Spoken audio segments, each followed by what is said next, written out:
lalabas na si Rose. Pasensya, pasensya. Nagpahinga lang po siya sandali kasi pagod na siya eh. Baka gusto ninyo ako na lumagaw sa kanya. Anong ginagawa mo dito? Wala! Gusto ko lang makita kung paano magamot si Rose. Baka saan may matutuhan ako sa kanya. Basta ginagawa niya, pinagdarasal niya yung may sakit. Ito, paano ka ba manggamot? Ako, hinahawakan ko na yung pating may sakit. Tapos, dinadasal ko kanya. Hinahalikan ko pa ngayon. Tapos, gagaling na siya noon. Talaga? Oo. Kung masakit ang ulo, hahawakan ko yan. Dadasalan ko. Tapos, hahalikan ko pa. Gagaling na siya noon. Hindi yung magagamot ang sakit ko!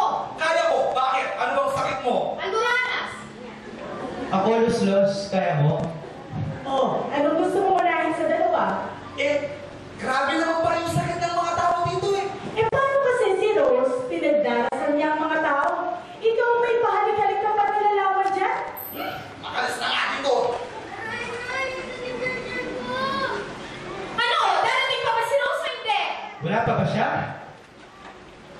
Aba? Kayo nga itong tinutulungan eh. Kayo nga mga ate? Oo nga, mas mabuti pa sa labas na kayo maghintay. Labas!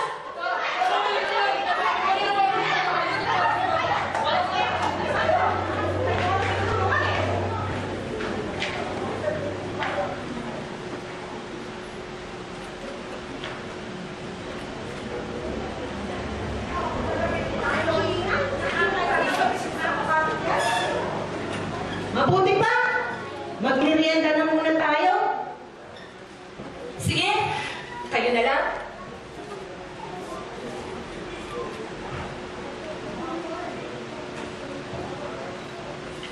Basta ako, ang gusto ko lang, ang aking bulaklak na rosas. Ibibigay ko ito sa apo ko. Paano ka naman kasi kakain? Di ba inubos na yun kanina yung mga nilagang mais? Paano mo naman nalaman? O sige, smile ka ba? Kita mo, may hilo ka pa, oh! Ito naman, isa lang naman ang kinain ko kanina. Ay nako, matutuwa ang aking apo. Di ba? Ilang beses pa lang yung anak mo? Oo, pinangalan ko siyang Rose. Para pareho sila ni Mary Rose. Gusto nga nilang pabinyagan, Santina. Ang pangit, mas maganda, Rose. Uy, ikaw hindi ka ba kakain? Kakain! Init-init ng panahon, makain naman. Corazon, may lalagyanan ka ba nitong bulaklak? Para hindi siya mananda hanggang sa pag-uwi ko.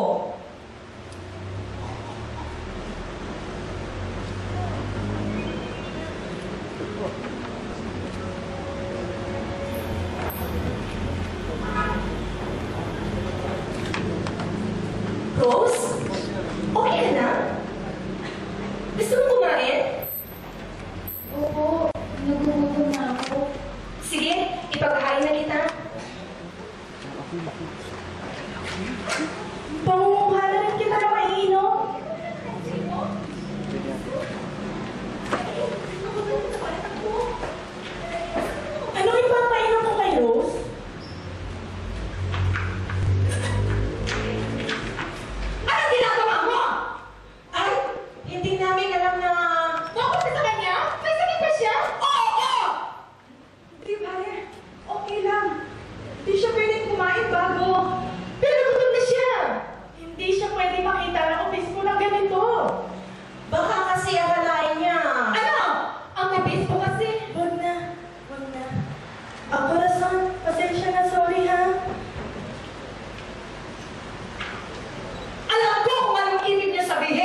Obispo na siyang napiling maging anak ng Birheng Maria. Ang bulaklak ng Birheng Maria si Mary Rose. Aso, ba't mo siya ginaganyan? Anong ibig mo sabihin? Hindi mo alam kung anong hirap kay Rose? Alam mo na, 20 years na walang silbi. Hindi man nakatapos ng high school. Pero sakit ng kalooban ng dulot niya sa akin. Wala na akong magawa kundi magdasal ng magdasal. Wala siyang alam na gawin. Inutil siya. Hanggang nangyari to. Isang himala. Isang milagro. Ngayon, siyang hinirang ng Birhen Maria. Wala kahit sino sa ating baryo ang nagkamit ng ganong karangalan. Tanging si Mary Rose ko lang. Aso, ngayong gabi, darating ang obispo para gawing opisyal ang aking si Mary Rose, ang bulaklak ng Birhen Maria. Sige, susundayin na namin ang